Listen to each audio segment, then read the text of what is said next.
জুলাই মাস তো শুরু হয়ে গেল। গত বছর এই জুলাই মাসে ৩৬ জুলাই আমাদের কত ছাত্র ভাইয়েরা তাদের বুকের তরতাজা রক্ত দিয়েছে, কত মায়ের বুক খালি হয়েছে, কত বোনের ভাই হারা হয়েছে। আজকে একটা বছর পূর্ণ হয়ে গেল।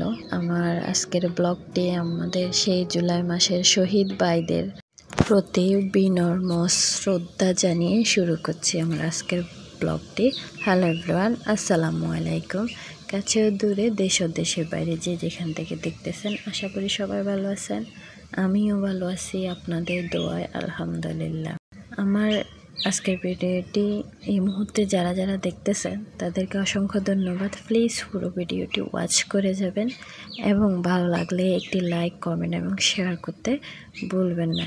আমি আমার ব্লগে আমার ডেইলি লাইফস্টাইল রুটিনগুলাই শেয়ার করি। আমার কাছে আহামরি কিছু নাই, আহামরি কিছু দেখাবার নাই, তো আমি যা তাই। প্লিজ আমার ভিডিওগুলো দেখবেন এবং শেয়ার করে দেবেন। এই তো আমার সকালবেলা নাস্তা পানি খেয়ে ঘরটাকে একটু বিছানা দর পরিষ্কার করে গুছিয়ে নিয়েছি। এখন আসলাম হাঁড়ি পাতিল সবগুলো ধুইতে আমাদের পুকুরে। বেসিনও আছে, বাট বেসিনে ধুইতে অসুবিধা লাগে, যেহেতু গ্রামের মানুষ আমরা পুকুরে একটু বেশি স্বাচ্ছন্দ্য বোধ করি। আসছে পুকুরে এখন সবগুলো হাঁড়ি পাতিল ধুয়ে ফেলবো। তারপরে হাঁড়ি পাতিলও অনেক, বেসিনে ধুইতে গেলে অসুবিধা লাগে, ভালো লাগে না। এটা হচ্ছে যে আমাদের পুকুর অনেক বড় পুকুর। আমাদের এখানে শহর থেকে কেউ আসলে তো পুকুরে নামার জন্য অনেক পাগল হয়ে যায়, পুকুরে মাছ ধরার জন্য পাগল হয়ে যায়। আমাদের কাছে খুব একটা আহামরি লাগে না, যেহেতু আমরা প্রতিদিন দেখি। যারা প্রতিদিন দেখে না বা যারা ওরা তো প্রতিদিন দেখে না, তাই ওদের কাছে ভালো লাগে, খুবই আহামরি কিছু একটা মনে হয়। এই যে আমার প্রতিদিনের কাজকর্ম এভাবেই শেষ করতেছি, এভাবে যাবে সারাদিনটা ব্যস্ততাময়। এখন সবগুলো হাঁড়ি পাতিল প্লেট সব ধুয়ে নিচ্ছি ভালোভাবে। এগুলো ধুয়ে নেব, তারপর আবার রান্নাবান্না আছে। এই হচ্ছে আমাদের সকালের কাজ। সকালের কাজগুলো শেষ করে তারপর আবার কি রান্না করব, যেটা প্রতিদিন সব মেয়েরাই মনে হয় করে, সব বিবাহিত মেয়েরাই যে মনে হয় করে, তো আমাদেরও একই অবস্থা। এখন যাচ্ছি এগুলো ধুয়ে তারপরে যাব রান্নাগুলো করতে। আমি সব সময় আমার কাজগুলো আমি রান্না করতেছি বা আমার রুমের কিছু ভিডিও বা আমি কিভাবে রান্না করতেছি, কিভাবে হাঁড়ি পাতিল ধুচ্ছি, এভরিথিং টুকটাক এগুলোই দেখাচ্ছি।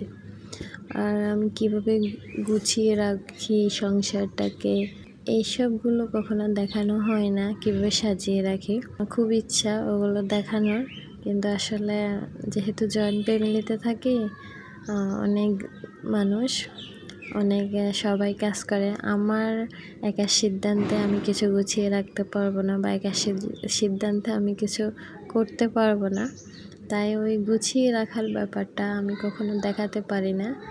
ওগুলোই থাক, নাই বা দেখলেন। যদি কখনো পারি নিজের করে কিছু করতে, তখন হয়তো দেখাবো ইনশাল্লাহ।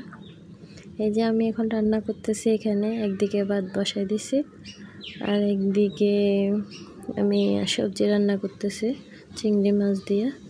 বাইরের ভিউটা ভালো লাগতেছিল, জানালা গিলে ময়লা লেগে আছে, প্লিজ কেউ আবার ওটা দেখে কিছু মনে করবেন না। বাইরের ভিউ ভালো লাগতেছিল তাই দেখালাম। এই যে আমার রান্না, অনেকগুলো রান্না। আমার খুব আফসোস, আমি কখনো সাউন্ড ছাড়া ভিডিও মেক করতে পারি না। সব সময় কোনো না কোনো সাউন্ড থাকে, খুবই দুঃখজনক ব্যাপার। চিংড়ি দিয়ে সবজি আমার অনেক পছন্দ, আমার খুবই ভালো লাগে। চিংড়ি মাছ দিয়ে সবজি রান্না করলে, অনেকগুলো সবজি একসাথে রান্না করলে চিংড়ি দিয়ে অনেক ভালো লাগে। এখানে আমি বেগুন, কাঁকরোল, বরবটি, টমেটো, আলু সব 3-4 রকম মিলাই রান্না করতেছে, বেগুন সবজি রান্না করতেছে।